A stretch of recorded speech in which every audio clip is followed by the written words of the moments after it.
and going. Welcome, America. Good evening and welcome to The Invisible Man Comes Back.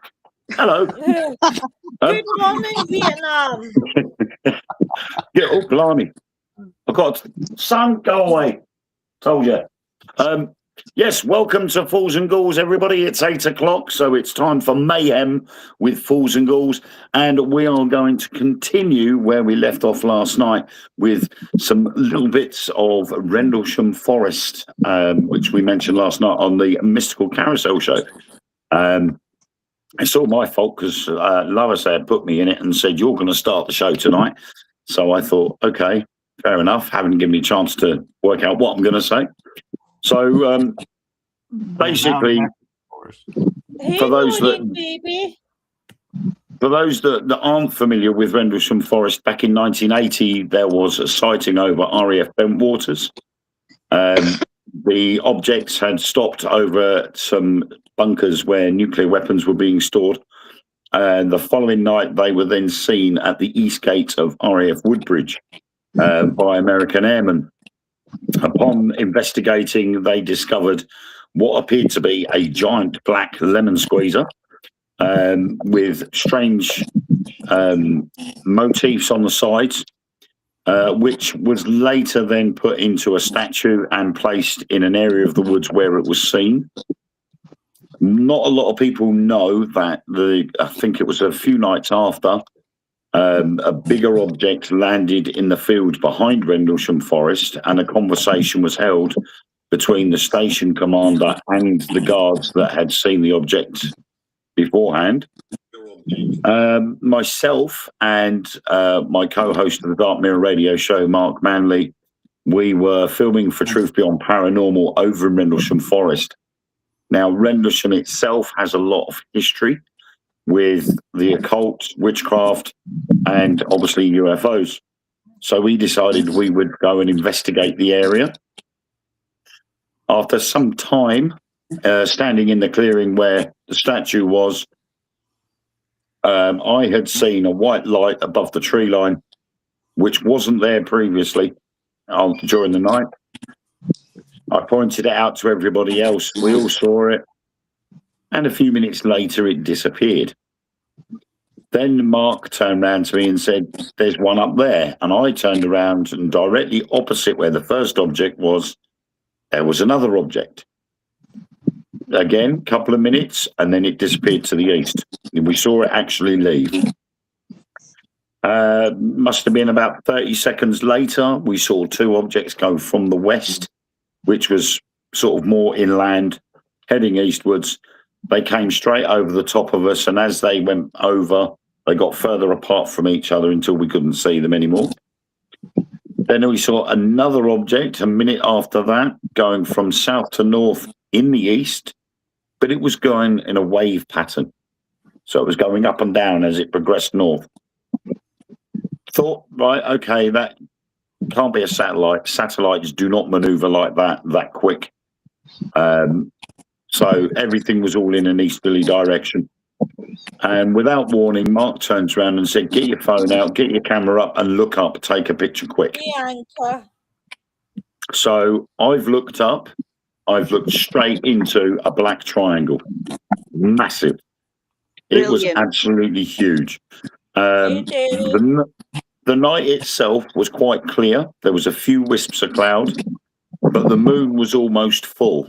So there was a lot of light from the moon, to the point where, and this is how we managed to gauge how big this thing was, the clouds were passing underneath it and the moon's reflection was coming off the clouds. Right. So we're like, okay, that's rather big. And all we could see was a white light in each corner of this triangle, nothing in between. Yet all on the outside of this triangle, you could see the stars. Took a few photos. Mark took a few photos. Everybody all stood there, and there was about 7, 8 of us there. We all stood there staring at this thing, and then all of a sudden, bam! It shot off in an easterly direction, and within 2 or 3 minutes, two F-15s came in from RAF Laken Heath to the west and flew in the direction of the North Sea to the east. We checked on flight radar and nothing was in that area until the F-15 turned up. Brilliant. So whatever it was eluded all radar systems. But we could see it and we took photos of it. And the photo is on the Dark Mirror Radio Show Facebook group. Right. And you literally cannot see through it. It's just this big black triangle. And we could only gauge it to about 4 or 5 football fields. Yeah. It was huge. And we know the TR-3B is not that big. Yep. So we're looking at it possibly being that the TR-3B has been designed and engineered around something that a government has had in the past, and they've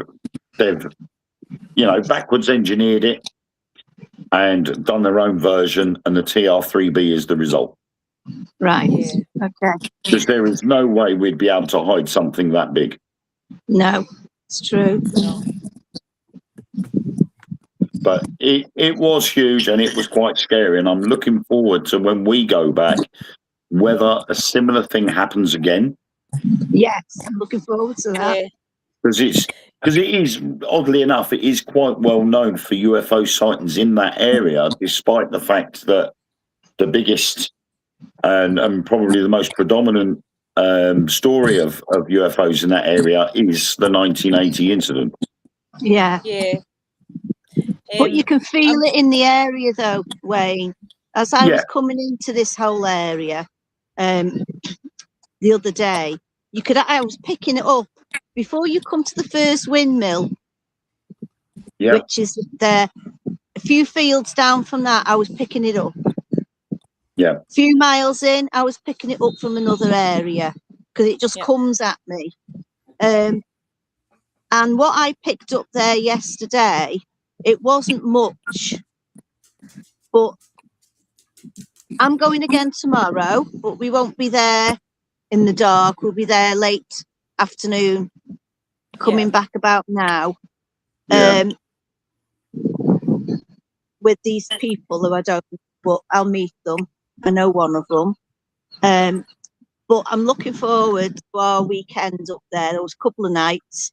Amazing. I can't wait. It's going to be an eye-opener for a lot of people. That I think quite it will. frightening because those woods, they're never. I mean, there is something that goes on there that I would like everybody else to witness. I'm not going to say what it is until we get there, but there will be something something happens there that we should, in theory, all notice. Because every time I've been there, the same thing has happened every time.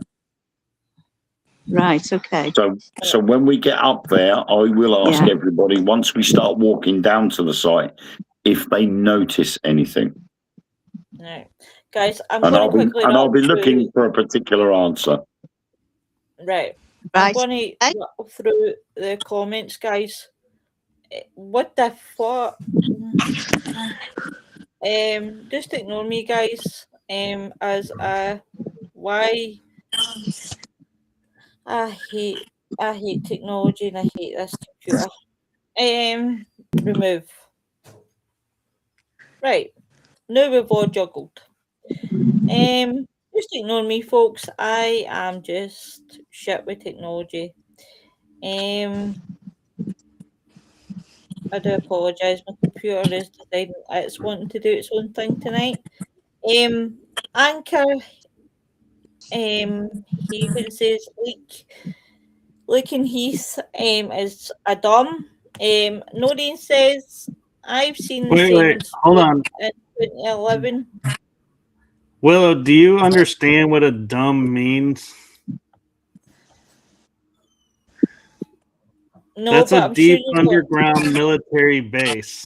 That's what a dumb is. Is that what it is? Yeah. Yeah. Michael says TR3B is US made. Noreen says they are huge. Michael says we reversed engineered it.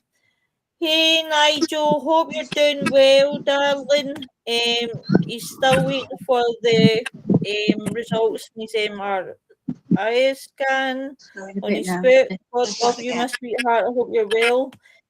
Anchor Haven says, is anyone coming to Bases 26 International Disclosure Conference, 19th to 21st June in Wiltshire?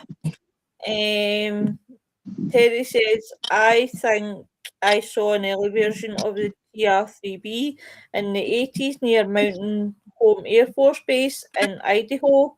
And Michael says, Dum is deep underground military base. Yeah. Thanks very much for that, love. So Anchor's asking, is anybody coming to the Base 26 International Disclosure Conference, Wayne? I'm going to ask you because I know that's... I don't know anything about it. It's the first I've heard of it, but I won't be there because I'm filming. So. And Nigel's still doing half and half. Much love to you. Remember, we've always got you back here at the studio. I would go, but I would have to get an airplane and a hotel, and yeah, that's all right. You could hitch a ride on a TR3B. It'll only take you a couple of minutes. Get a pod. That depends on if I trust who's flying the TR3B. No, that's true. I'll fly it free of charge. Right, guys, stop. We'll kind of stop a bit, right? Everybody joining us tonight is Amanda from Phantom Navigation. Thanks for joining us, Amanda. Navigator, sorry, I do apologise, my love. I just put that down to my dyslexia. So please, welcome her. Yeah. Thank you for joining us, my love. Oh, yeah. Welcome. But happy Friday, motherfuckers! Woohoo! Just wanted to do that. Just wanted to let that out. Just what's happy about it? So there's actually a couple of dumbs in Montana. There's one near Billings. I used to live in Billings, and there was a rumor.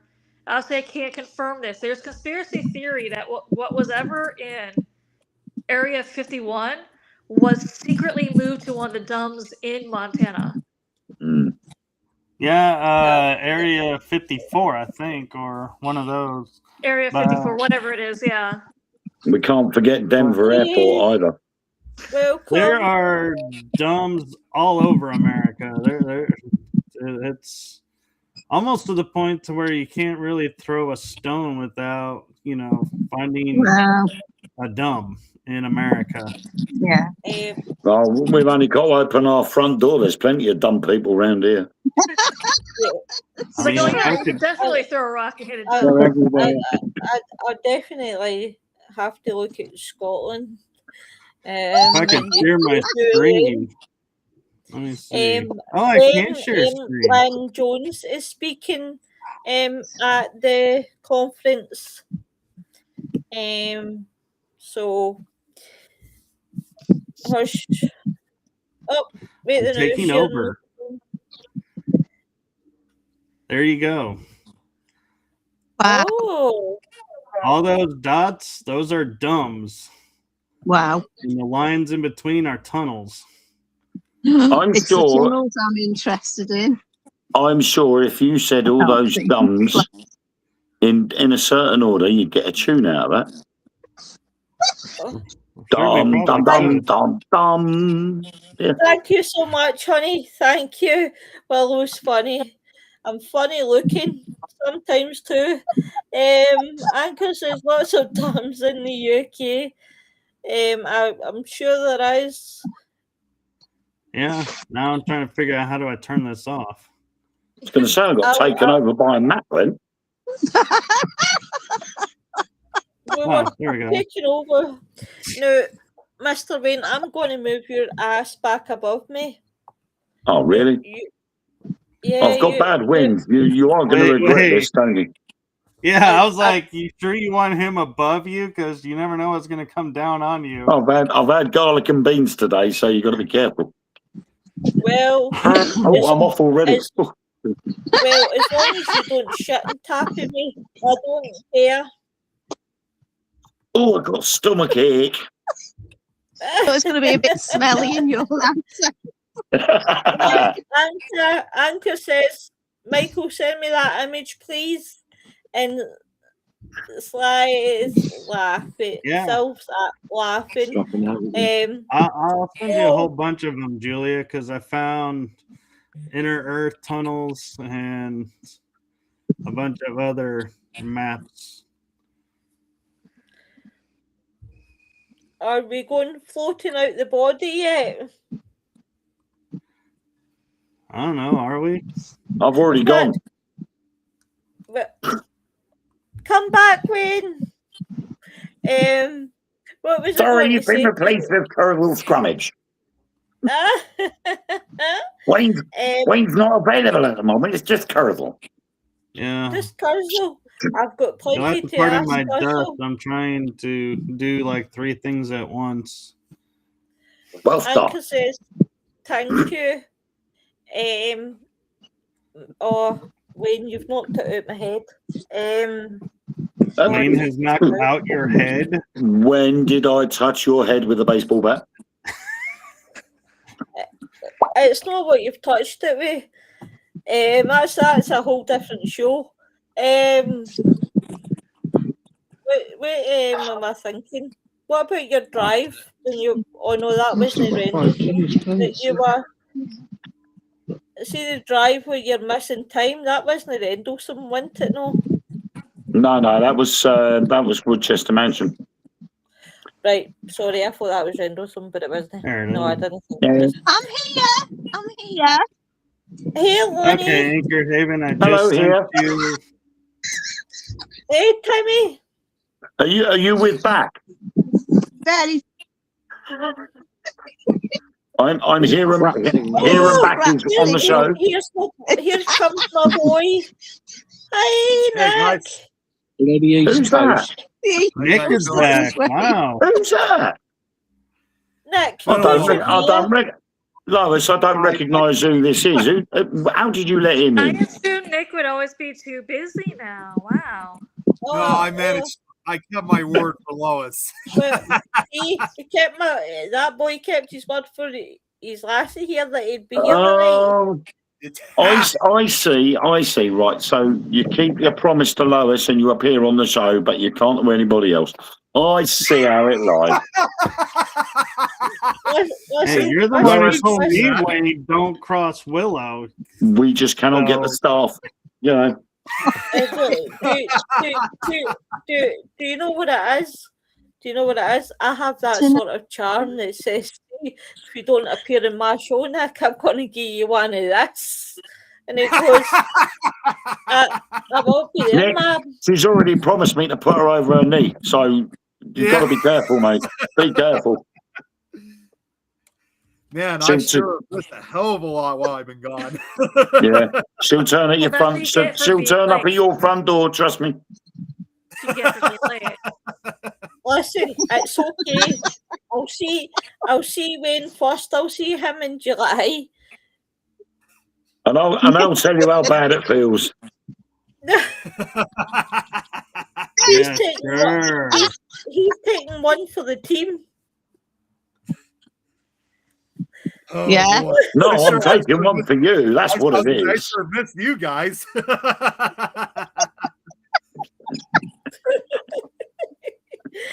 Right, guys. And you know what?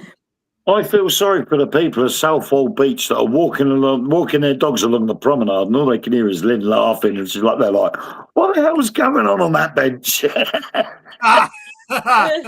Like, Tim, what are you doing? Special. So tonight, obviously, guys, we started kind of with Rendlesham, right? So we're kind of moving on to astral projection and out of body experiences, and I picked this one because this one always fascinates me, and it fascinates me especially when people talk about having out of body experiences and being able to astral project. I haven't. I've no had that kind of experience, but I know people that have, and I love listening to their stories. So, guys, have any of yous been able to like astral project or had an out of body experience? Well, Mr. Wayne, start with you, my love. I do it all the time. Every time I go to the dentist.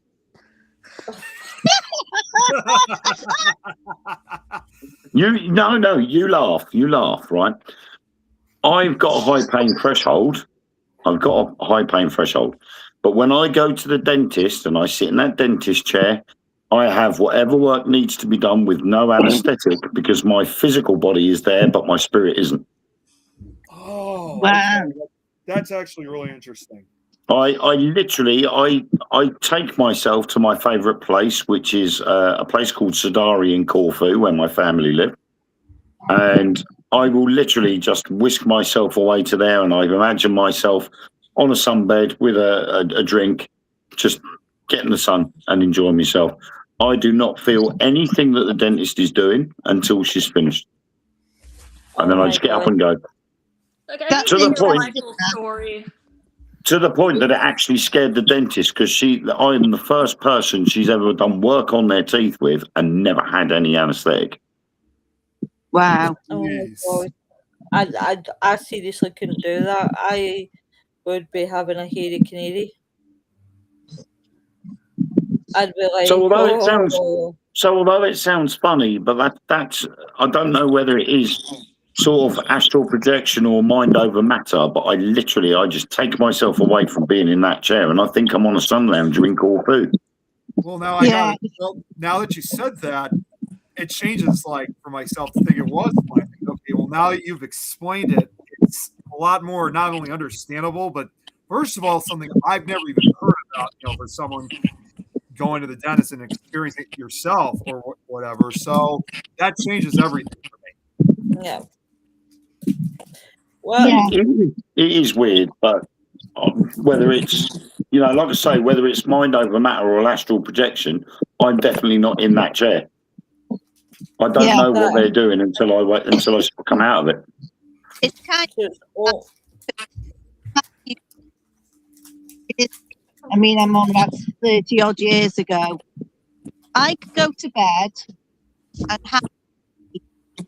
Your phone's breaking up. Yeah, your yeah, connection's you're breaking. breaking up one. A little bit But choppy I'll right just now. say it. If you get it, you get it. If you don't, you don't. So I used to go to bed. If I had a dream and I liked the dream, the next night I'd go back and I'd say to myself, I'm going to carry on with this film because it was like a film. That's lucid dreaming. Yeah. Well, I'd go into that. But this went on for years and everything that I was dreaming about came true. Yeah. Years later, remember when I told you about Emlyn, the archer at the castle? Yeah. This guy came over. He was medieval, and he came up to me, told me who he was, and showed me how he died. And this was in a dream. Yeah. I'd been there that day, but that night I had a dream, and I started running, and I was floating. And the next thing I was in this bedroom. It was like a box room, and it belonged. I didn't know whose it was. I'd never been there before. And it belonged to a girl I used to work with, and she lived on the Wirral in Merseyside. Never been to her home whatsoever. I seen her in, and when I was there in the dream, she came in the room and she asked me what the hell I was doing in the house. Yeah. And I said, well, I don't know where I am, Lucy. I didn't know it was your house. I said, but I can see all these orbs. Can you see them?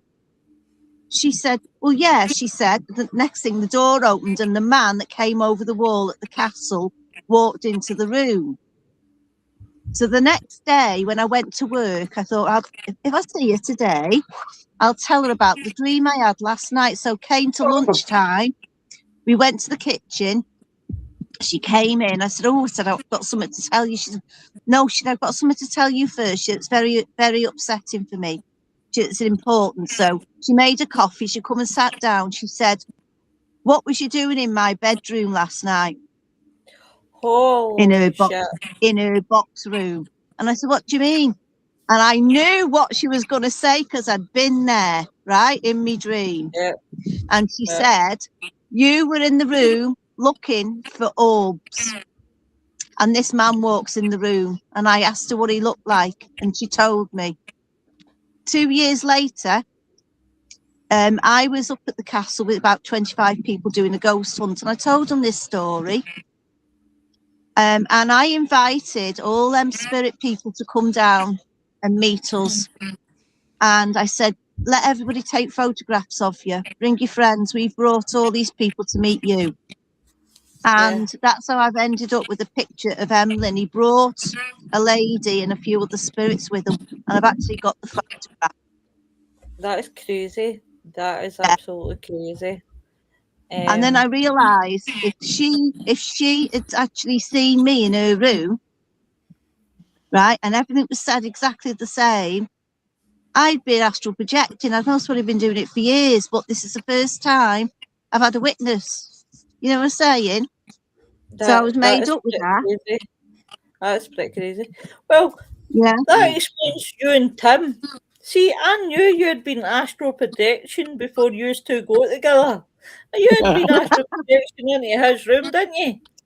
Been astral projecting in each other's rooms. Yeah, that's what it is. Yep. I'm just going to hit the comments. You guys are a great bunch. It's true that laughter's the best medicine. We do try in this show. We do try. Wait a minute. Oh, Jesus Christ, Mother of God. We're going to there. Oh, hi, missing time. I like your name. There's just everybody's welcoming. Here a canary. Anchor's laughing. That's true. Hi, Mary. She's saying good evening. Wow, full house. Anchor's on the barrel. I'm on the barrel. Hi, Anchor. And Michael says we need to do a show on dreaming versus astral travel. That would be a good one. That's that a good would one. be a good one. I can do lucid dreaming. I do lucid dreaming. That would be great. That would definitely be a good one. Definitely. What about Dales? Has Dales done an out of body experience? Astral travel. Oh, you missed my comment earlier. He said he was kicked out for a month, and I was like, okay, Michael, I didn't hear that Right. story. How did Yeah, you that one I was kind of curious to find out too. Like, how did he kick out the astral projection for a month? What did you do? How did he kick you out? I was going to say, is there like a law in the astral world that you I was like, if you try, do all of a sudden, like, the astral projection police come and get you? He crossed borders illegally. That's what it was. So what it was is, ever since I was born, I could astral travel, and I go to other worlds and do other things. Well, as I was traveling, I wasn't being so social. I would be like, I'd finish my work or my homework, and then I'd go to sleep so I could go to the astral world. I was hanging out more in the astral realm than here. And so I had, what ended up happening is one day when I was a teenager, I went to go astral travel like I always do, but I couldn't leave my body. And I was like, what's going on? I can't access the astral realm. And I found out from my guides that they were saying I spend too much time in the astral realm traveling and doing work over there, that I need to be more present in the earth realm. So I was unable to leave my body to travel for a whole month, because they figured in that time I would be more on staying with the Earth realm and doing stuff here. All I did was the day that the 1 month was up, I jumped right out of body, right into the astral again, and they were like, "Screw it, he's gonna be out there. He'll just live 1 foot in one and 1 foot in the other and make it work, I guess." But yeah, they I was unable to astral travel for a whole month because I was spending too much time over there. So they revoked your passport, basically. Yep. Right. Wow. They seen him. It was like Borders Patrol. Seen him and went, nope, not this guy. Talk about cruel and unusual punishment being stuck in this world for an entire month. They're like, nope, not this guy. Who's got the dodgy? But yeah, on astral traveling, I have done peace treaties. I have fought in wars. I have seen other worlds, met other races. I mean, and I have been to every country on this planet. And someone is typing up a field day because they're creating a lot of sound and static. I was gonna say I heard static too. Yeah. My phone. I think that's Willow. Willow? No, Willow. No, it's not coming from her. I think it is because if she's typing, it was. Cold. Guys, I'm going in. Yes, It's Terry, I freezing was cold, putting time out. and the lights Okay. going. Right, love. Thank you very much. Okay. Thank you. Much love. Sure. We'll try and stay on, but we're going in. All right. Right, Yeah. love you. Bye. Bye. Thank you. Yeah. Thank you so much. Very Yeah. welcome. There's nothing like being put in a universal timeout. Yeah, tell me about. Yeah, that crackling's still going on. Wait, now it stops. So it was gone. Yeah, and Yeah, Willow's I was not starting typing to- right now. I was starting to think it might have been Len because she was kind of choppy a few minutes ago. Yeah, Southfold is not exactly the best of places for reception. Yeah, it could have been wind. There could have been wind blowing by. Yeah. She said it was cold out, so I'm assuming there must have been a breeze. No, wait, the Yeah. American still. There is still a little bit of feedback there. Well, I'm it hearing may somebody not- typing away at something. It may Somebody's not be messaging wind. someone. Sure. Well, in all honesty, Michael, you did say you were trying to do 3 things at once. Yeah, but I'm not typing anything. That's what's the unique thing. It's not me this time. Well, I'm safe because I'm not even touching my phone, so I know it's not me. It would be really strange for my I'm on laptop. hands free. Right, wait now. I It's feel know, like yeah. it's Willow. and I'll tell you why. It's my phone that's playing havoc next to it. So it's me. Put your phone on flight You know mode, Lois. It's me that's been the. I told you it was CEO. Willow.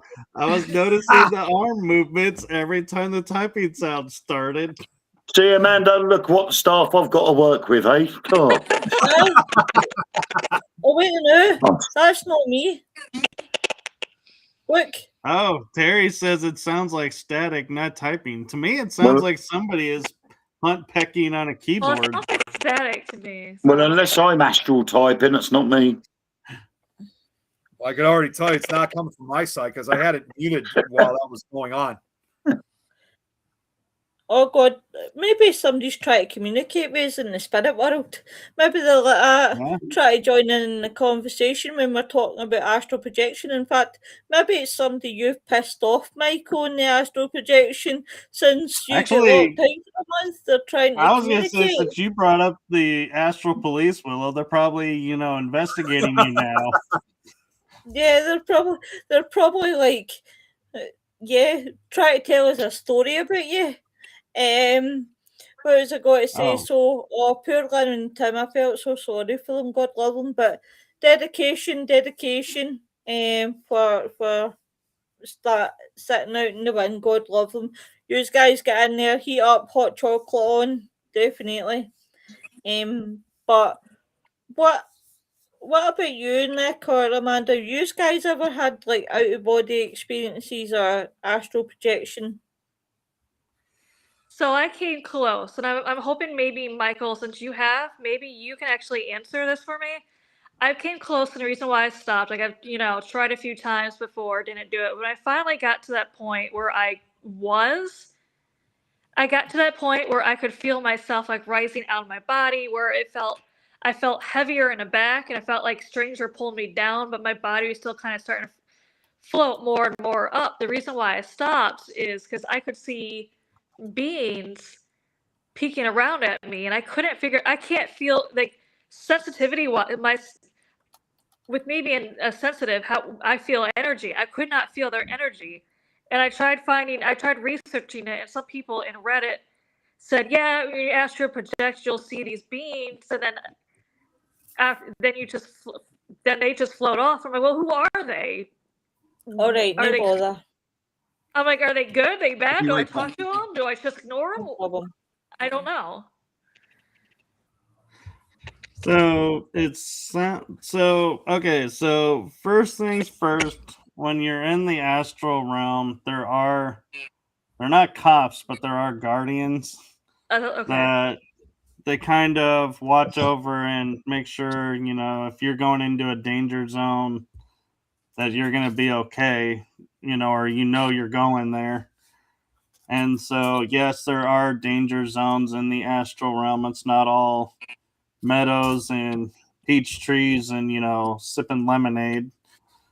But it sounds to me like you probably mentally were, struggling. And so your body didn't want to let you go. And so it's probably you were tethering yourself down because you were afraid to go. Yeah, well, I tried a few times. Like I said, both times, my lower, my backside felt heavy, but I could feel like I felt like I can't really fully explain it. Like the bottom of me felt heavier, but I felt myself float, and it still felt like lines were like pulling me down towards my body. But the reason why I couldn't fully want to is because, like I said, each time I saw beings peeking around at me, and I could not feel their energy to know if they're friend or their enemy, what they were. So each time I'd look at them, and that's when I'd shift back down fully. Is like, because I couldn't. I was like, who is that?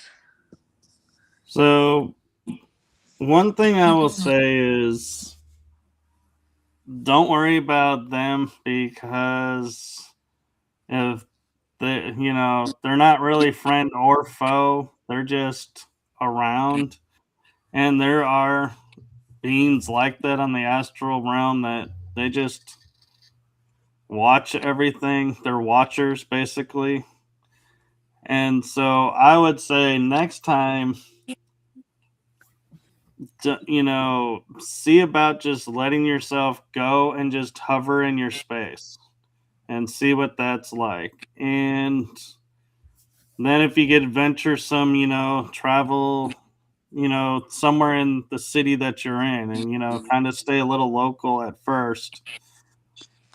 And, see if it's easier to exit with the intention of I'm going to stay safe in my room or go, somewhere around Sicily or Japan, since Japan. But I wouldn't like suggest going for the first time, especially after struggling a couple of times, to go, hey, now that I'm out of body and out of my body, let's go check out the moon, or let's go check out this planet out there. And yeah, you kind of want to take baby steps being comfortable out of your body so you don't freak out, because here's something that a lot of people who astral travel won't tell you. when somebody shakes you awake and you're in the astral realm, or you freak out and return to your body super fast, Hmm. you are literally slamming energy into your body, and you will feel like hell when you wake up, and you'll be startled and be like, oh my God, my body hurts. What the hell? What's going on? And realize, oh yeah, you just slam. It's like, imagine slamming a bus into a brick wall. That's what it's going to feel like, slamming your body back into its body. So that's why I say, don't go too far, because if you freak yourself out, you're going to hurt coming back in. It's just assume when your body hurts at a certain age, you just assume his age at that point. Oh no, this is a whole nother level of pain. I mean, you'll wake up and you'll be like, I can barely move. Like you'll sit there and you'll say, I feel like a bus hit me, because I was actually about to say that, like a bus hit me. Yeah. There is something that a lot of people on like, especially TikTok, who astral project also talk about. I thought about doing a show on. I feel like maybe it's fate. I at least research it. Maybe Michael, you've done this or you know about this, but they call it reality shifting. Oh yeah. It's I don't recommend it if you don't know what you're doing, because I'll explain it through time travel. And I know that's going to sound weird, but trust me on this. So let's say you had an experience when you were 16 and you're like, man, now that I can time travel, I want to go back in time and fix that incident at 16 and make it better. Well, in making that better, you are now altering who you are in the present. You've shifted reality. Yeah. But this is the caveat people don't think about. And I actually got commended for thinking about this, because they were like, yeah, you're really thinking about this. Everybody around you in that incident at 16 is also having their reality shifted. So it's not just you shifting your reality. You're shifting reality for everyone. And so that's why I say don't go, and try and work on shifting reality, in the astral realm, because yes, it is possible, but you got to think about, it may sound great to do for yourself, but you're not only doing it for yourself, you're doing it for others too. And you got to think what could happen to them, because let's just say, at 16, you met somebody who they witnessed whatever you went through, and became a philanthropist and, a huge asset to the world and making big changes because of what you went through. But now you change that incident, they're no longer going to do that. There is another kind of reality shifting where they call it current reality, which is what we live in. And then there's desired reality, where they shift and they're like literally in another place. A lot of people use, like, you could use, for example, Hogwarts. You could live in Hogwarts and you can actually feel everything, taste everything. And people said what could seem like a nap to you, if you shift to this different reality, could be 40 years in that reality, if not like a lifetime. Right. And the other thing too that people don't realize is, by doing these little shifts, they're creating the phenomenon of the Mandela effects. And that's why they're becoming more rampant, is because more people are messing with timelines and realities. And so that's why it's like, having the moon in the sky during the daytime. Most people remember it only being up at night. Now it's up during the day. Now it's not even up some day and some nights. It's like completely gone. And so it's different realities. And so that's where, you have to really think about what's your intention to do, because you can make changes in your life on a timeline scale where it only impacts you, or if you go and change the event, you're changing it for everybody. Yep. I'm just gonna jump in because there's a couple of comments that I want to kind of go through. Terry says, "Wish there was an astral travel tour guide." There are. Terry, do you know I've done it. when? Do you know, Terry? See, when I read that, I kind of tried not to laugh because all I could think about was if you were on an aeroplane and they would say your exits is here, here, there, and there. That's kind of what I thought of there when you said that. And coming up on the left, Preston Bennett also Yeah, does. that's Preston kind of Bennett, what I thought of. he does astral travel tour guide stuff, guides people in the astral plane. So they're out there. Yeah. You just gotta find them. Michael, Terry's asking you a question. Can I go into battle in the astral for someone else, or is that stepping out of my lane, so to speak? So simple answer is yes. The not so simple answer is yes, but be advised, if you get hurt in the astral, it will make itself known in the physical. So what I mean by that is, so let's say you're fighting in a battle and somebody cuts your arm.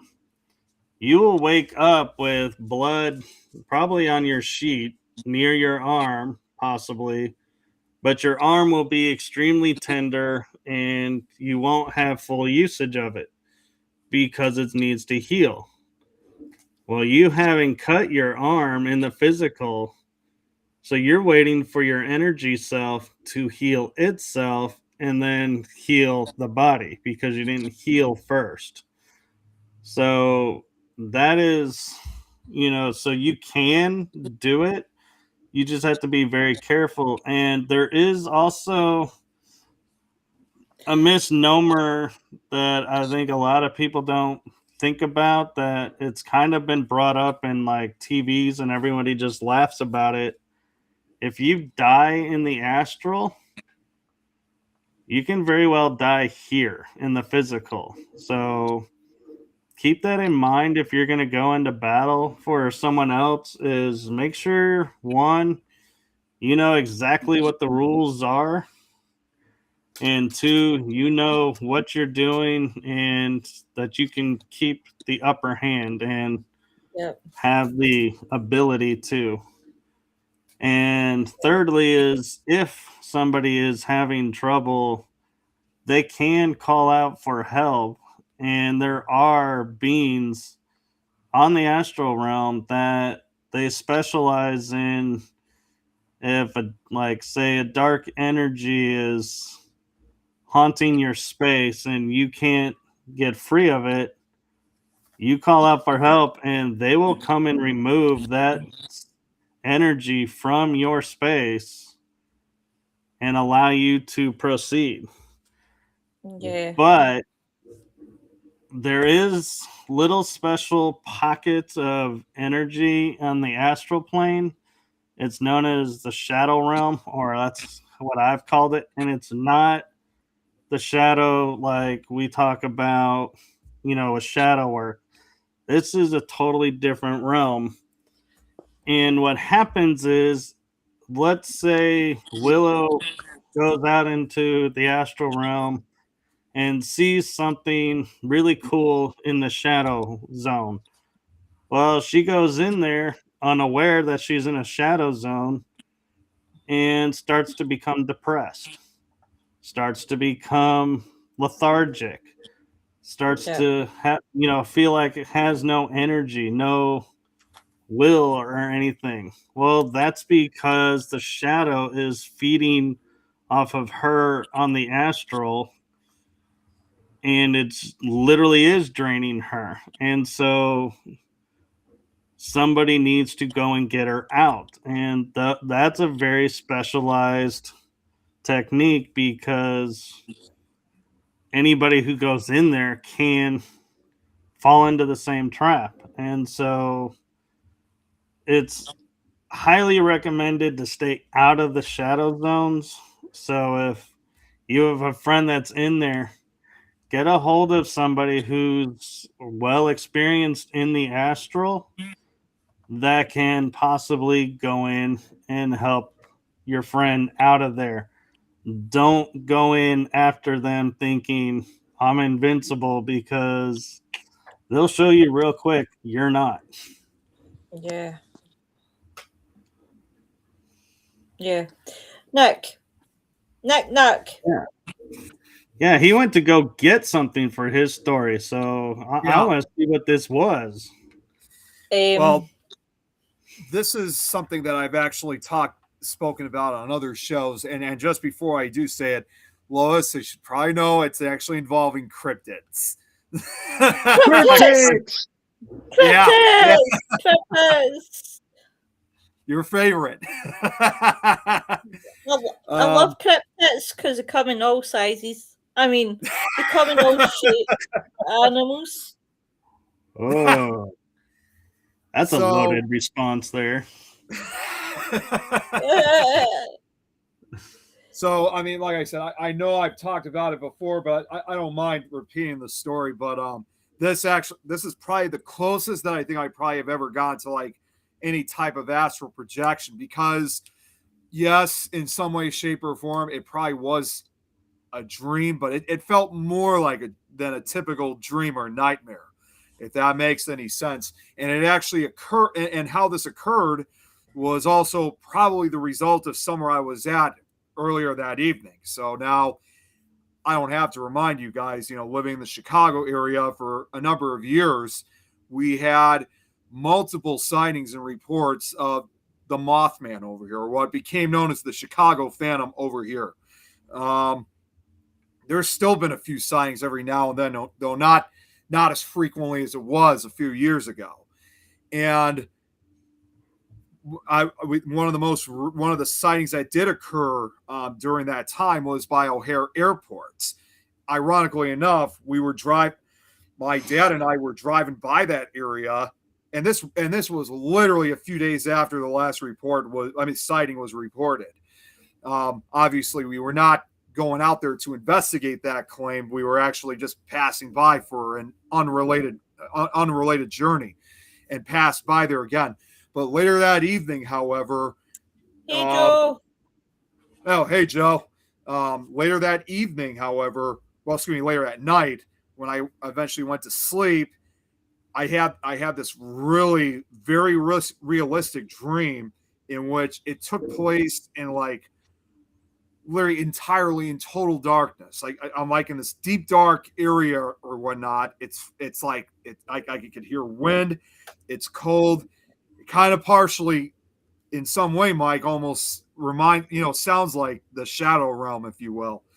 And I only got again. It seemed like everything went by. I mean, it seemed like it lasted an eternity, but I think the entire experience only lasted maybe 2 minutes at most. Next thing you know, I see this huge, even in the darkness, I could see this huge dark-winged creature standing just a few feet in front. Couldn't really see very many features of it, but I could tell it was at least about 6.5, 7 feet tall. You could see its wings. They were bat-like in some way.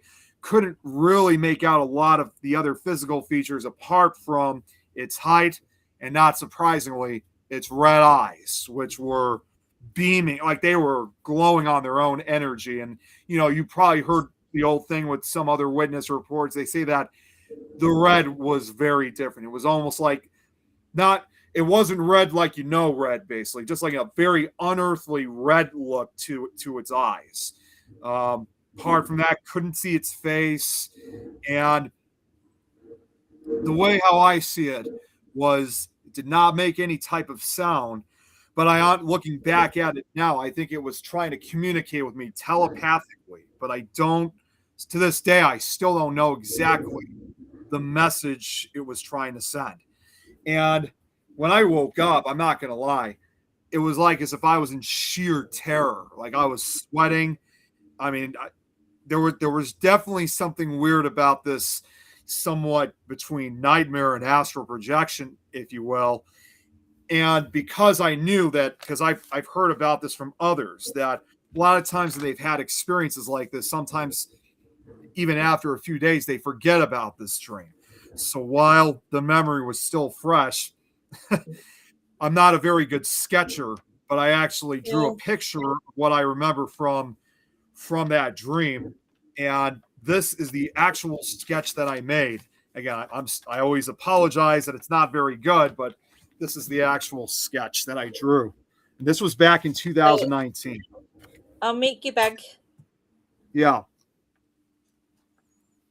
So yeah, this is the sketch that I drew. Nick, how did you find my father? How did you find my real dad? Beats me. But no, it's quite a remarkable sketch that I made. Again, I know it's the body's more cylinders. It really wasn't, but like I said, I'm not a very good drawer, so I did my best on the sketch on drawing this. Oh no, I've seen that type of creature in the astral. So you pretty much almost nailed it. Yeah, very much so. And it only, like I said, it only ever happened one night. It never happened again afterwards. And I'm just going to be clear too. The photo actually, well, mainly in the picture actually got a little bit damaged in the back, but it's no major loss because I did take a screenshot of it. It's on my Facebook. So whether this picture goes to waste, I'm still going to have this image one way or another. And I actually did right when I shared it. It was a few nights after the encounter. I actually did write in the original message. Give me just a second here while I'm looking it up. I said something really fascinating on it. Give me just a second here. Well, you might want to save that image because if Facebook ever goes down. Well, yeah. I mean, I'm still going to try to frame it. Okay, yeah. So here we go. So what I said is, oh, I love that. My favorite color. Whoa, check that out. Yeah, my favorite color. What I did, yeah, except it's backwards. There we go. You had it backwards, Wayne. So what I said in the original message, and it's spooky. What I said in the original message.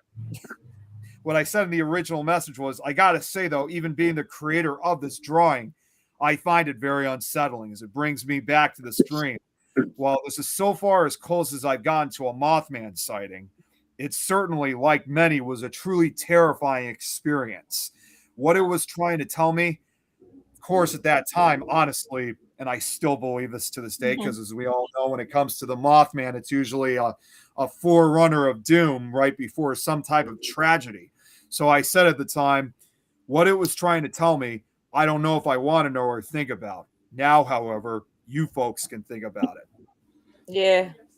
Yeah, well, here's something for you, Wayne, and Nick and everybody is, so Mothman, we've been told, from people's, experiences, is a messenger of doom and gloom.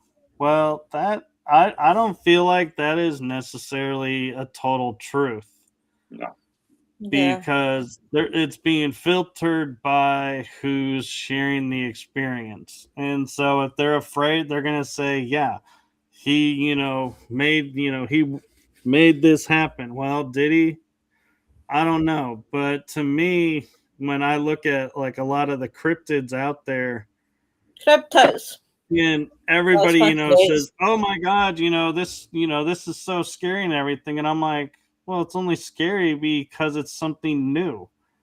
But if you look at it as just, a being, and you take some of the fear out of it, it's like I feel like, they're messengers. They're here to help guide us and help, us learn things.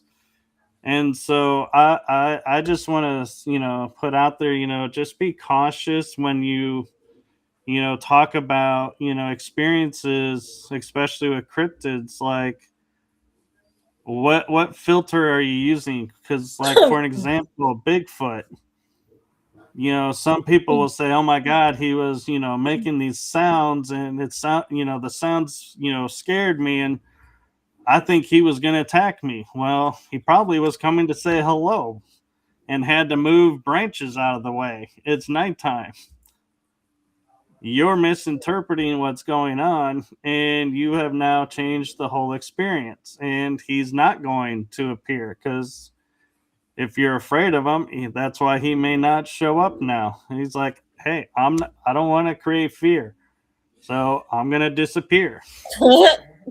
And so, go ahead, Mike. Go ahead.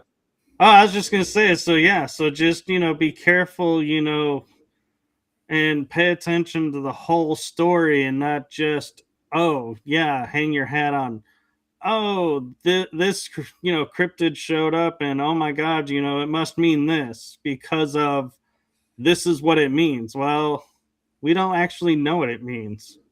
Well, that's guys, when I look back at the dream. I mean, for starters, like, even from the very beginning, I did not interpret it as a threat. I mean, nonetheless, it was still a close encounter, because you don't know what to expect when you're having right. such an experience like that. So I never interpreted. I just never figured out, was this a good message? Was it a bad message? I just wasn't sure.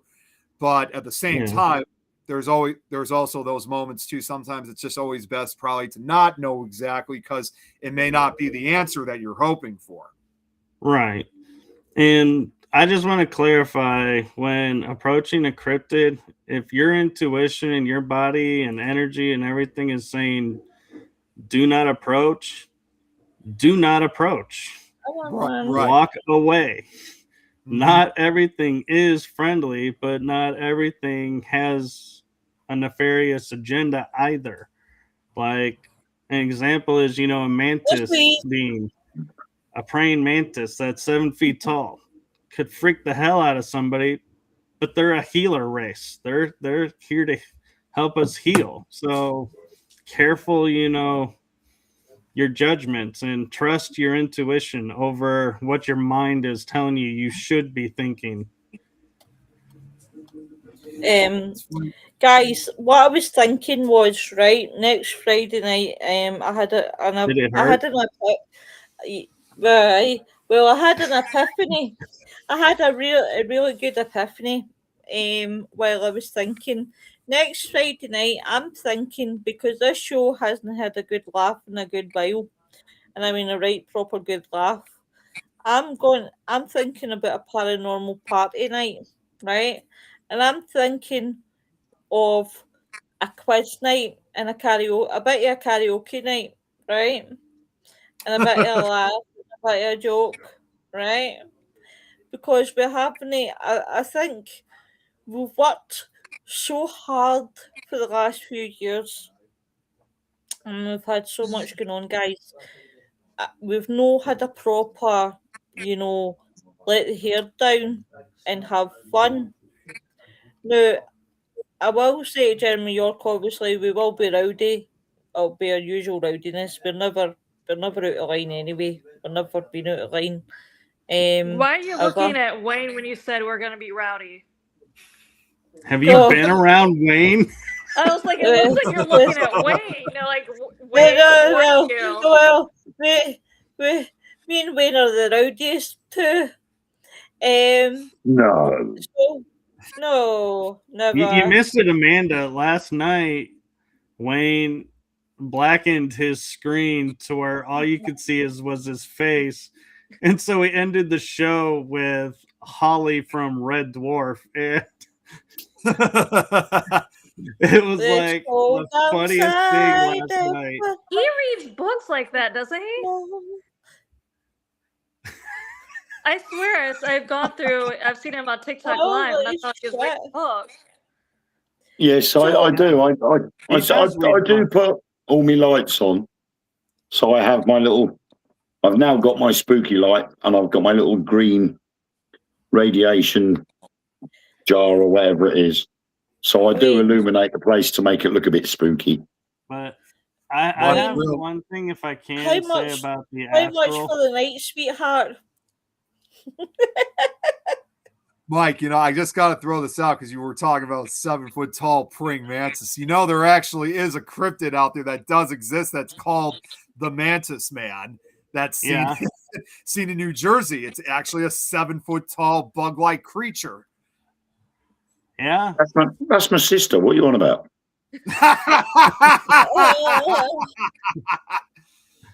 I was gonna tell you, Nick, that I've actually seen something similar to what you saw in Japan.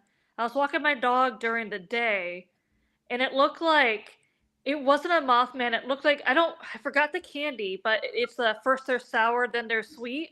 Oh my God! It's like right in front of me. Yeah, I was like, I can't Yeah. ever think of that candy name, but it looked like that bear, but it was black. Now when I say black, it was like a shadow black, and its legs were around the tree, and its arms. It didn't look like it had like like hands or anything, but its arms. Sour Patch Kids? So that's it, Sour Patch. Yeah. So the little. Well, it looks like that, but it had like a bear ears instead of the little lines that they have. But it was shadow black, and its legs were around a tree, and it was going back and forth with its arms, and you could actually hear it getting into the bark. And then it looks over and it sees me. Then out of nowhere, black wings come out of its back, and it flies off. And my dog saw it too. So I'm like, okay, good. My dog saw it. Something was there. Yeah. Because I doubt your dog was tripping on the same thing you were. I thought I was like, am I losing my mind? But then my dog saw it. I'm like, okay. She sees it. Jeez. Right, guys, I am going to call it a night. Hold on. Next Before week, you call it, I have something to share about the Astral that's really important. right, on you go. So we've been talking about a lot of the dark and a lot of the light of the astral realm, but there is a facet of the astral that is pure wonder, and that is anyone that we have lost in our lives, we can interact with them on the astral realm as if they were still here in the physical form.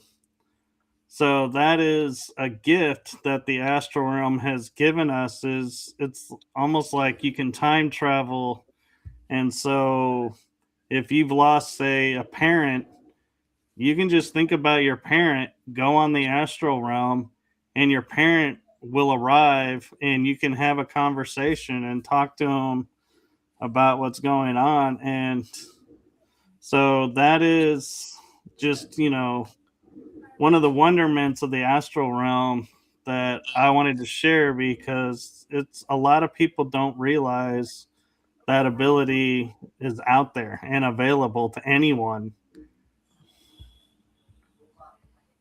So thank you. So sorry, Nick, when you go. No, I just said that's really well said. So you can end the show now, Willow. Apparently also watch out for the Astral police. Yeah.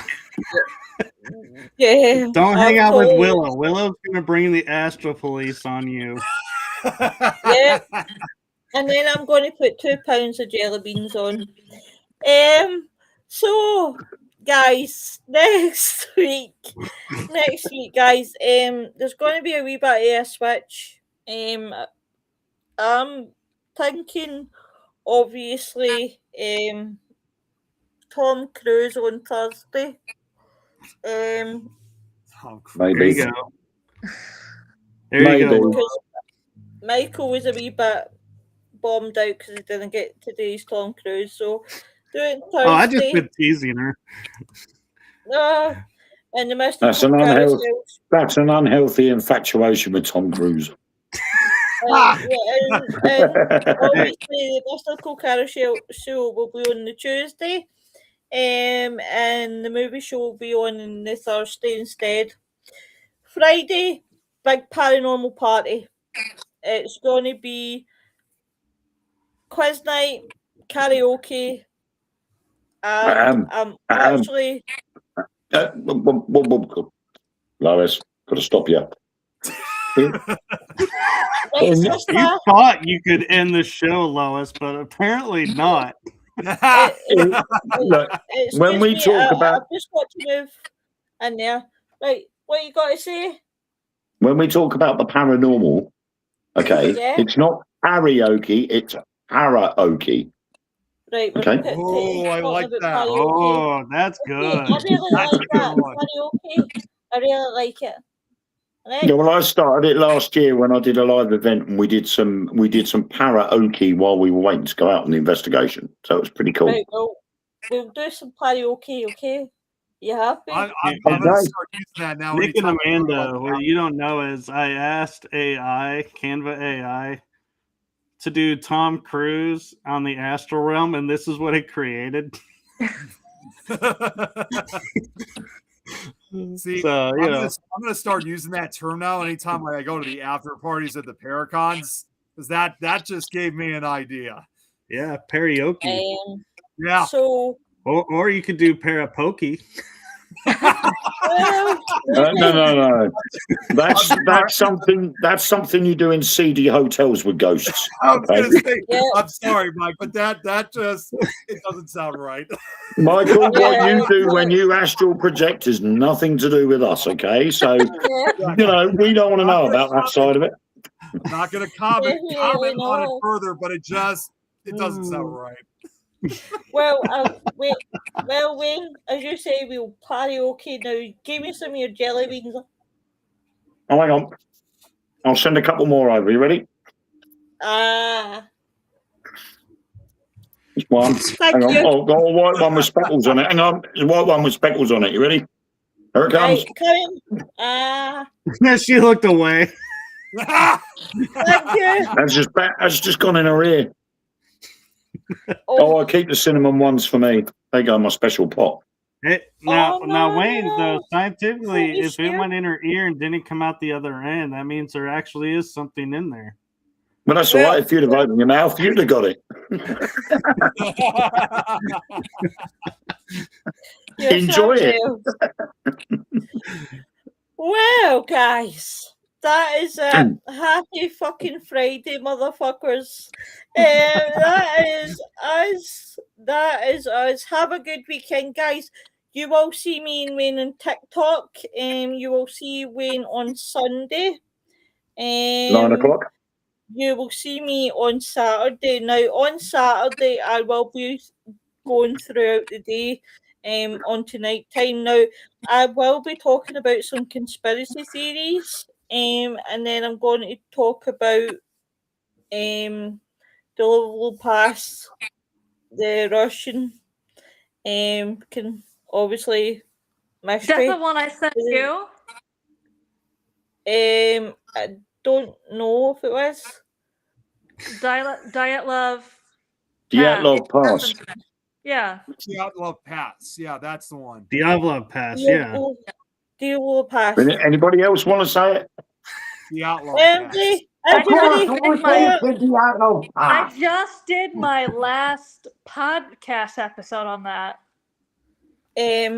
That guys, please check out Amanda on TikTok. What's your TikTok name, Amanda? Bella Spooky Tales. Check her out, guys. That would be amazing. And everybody, have a good weekend. Stay safe.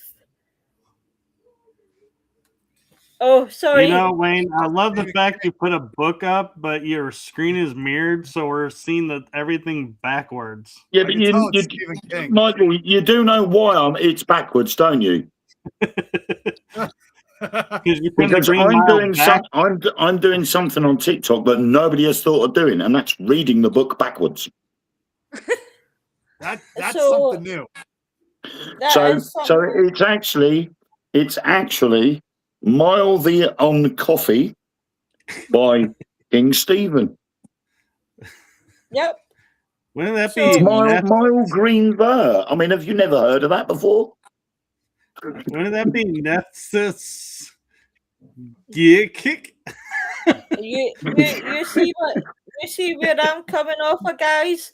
But guys, please have a good weekend. Stay safe and be nice to each other, guys, always. And we will see you next week, guys.